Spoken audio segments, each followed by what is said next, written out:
Bonsoir Baptiste. Bonsoir David, bonsoir à tous. 3 questions, parce que cette information nous est parvenue ce matin. D'abord, les Ukrainiens ont-ils vraiment été chassés de la ville, du centre de la ville? Oui, et c'est l'état-major ukrainien lui-même qui l'annonce ce matin. Voici les mots. Avec le soutien de l'artillerie, l'ennemi a mené un assaut à Sévrodonetsk, a enregistré un succès partiel et repoussé nos unités du centre-ville. Le gouverneur de la région, lui, voit l'ensemble de la ville tomber aux mains des Russes dans les 48 prochaines heures. Alors, si on prend l'évolution sur le terrain de l'armée russe sur une semaine, vous la voyez, cette progression où d'un coup, il y a donc 100% du centre-ville de Sévrodonetsk qui est pris par l'armée russe qui contrôlerait 70% de l'intégralité de cette ville-là. Et vous le voyez, le cas restant, c'est cette fameuse usine Azot. C'est un peu la même situation qu'on avait à Mariupol. C'est un site industriel dans lequel on retrouve la poche résiduelle. Alors sur cette usine, vous avez évidemment les dernières forces ukrainiennes, et il y a beaucoup d'images au fur et à mesure qui nous parviennent de ces forces ukrainiennes qui résistent dans un champ de ruines, il faut le dire. Il y a aussi 500 civils qui sont réfugiés, alors on ne sait pas trop où, mais dans cette zone industrielle aussi. L'armée russe, qu'est-ce qu'elle fait? Elle a détruit tous les moyens d'évacuation de cette zone-là. C'est-à-dire, par exemple, elle a visé les ponts qui permettent de relier la ville jumelle, celle de Lysychansk. Les Russes laissent en fait aux soldats ukrainiens un choix, se rendre ou mourir, et ils le disent.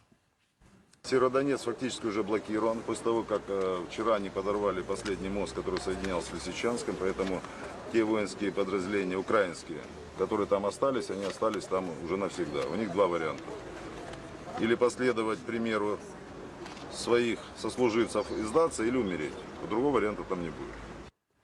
Deuxième question, Baptiste, peut-on parler d'une victoire éclatante de l'armée russe? Alors non, il s'agit d'une victoire importante, c'est vrai, mais d'une victoire poussive. Ça fait plus d'un mois que l'on parle de cette bataille de Sévrodonetsk, c'est qu'elle a commencé. Les Russes, en supériorité, ont même dû reculer par moments. Pour avancer, ils ont dû porter le rapport de force à 10 contre 1. Et pour cela, Moscou a déployé le 3e bataillon de ces brigades, alors que normalement, vous mettez sur le terrain seulement les 2 premiers, vous gardez le 3e pour faire des forces vives. Il y a 600 hommes environ par bataillon. Le problème c'est qu'en déployant ce 3e bataillon, eh bien, Moscou a dû tabler sur des réservistes peu aguerris, peu entraînés. Et c'est d'ailleurs sur ce point-là qu'a insisté le président ukrainien Volodymyr Zelensky. Pour lui, Moscou envoie ses hommes comme de la chair à canon. Écoutez-le. Російська армія пробує завести на Донбас резервні сили, але які в них можуть бути резерви зараз? Схоже, спробують кинути в бій слабо підготовлених строковиків і тих, кого зібрали за рахунок прихованої мобілізації. Російські генерали розглядають своїх людей просто як гарматне м'ясо, яке їм потрібно, щоб забезпечувати перевагу у кількості живої сили, у кількості військової техніки.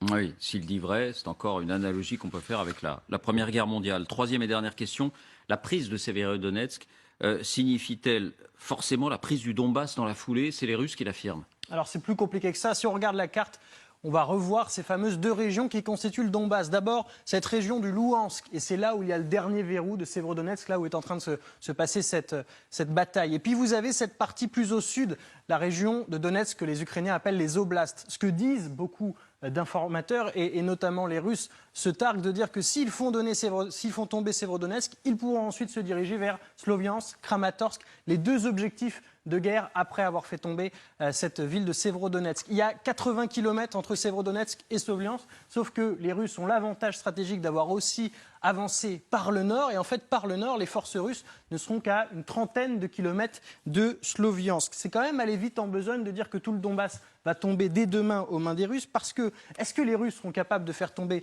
ces 2 villes de Sloviansk et Kramatorsk, et si oui, en combien de temps? En tout cas, les Russes ont déjà lancé une approche en direction de Sloviansk, et pour l'instant, les Ukrainiens résistent, ils repoussent.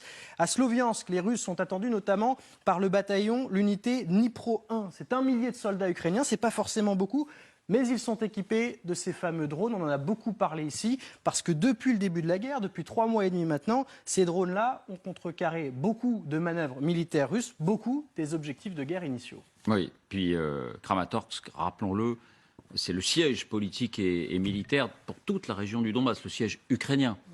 Il y a une concentration de forces là-bas, dont celle dont vous parliez à l'instant. Merci.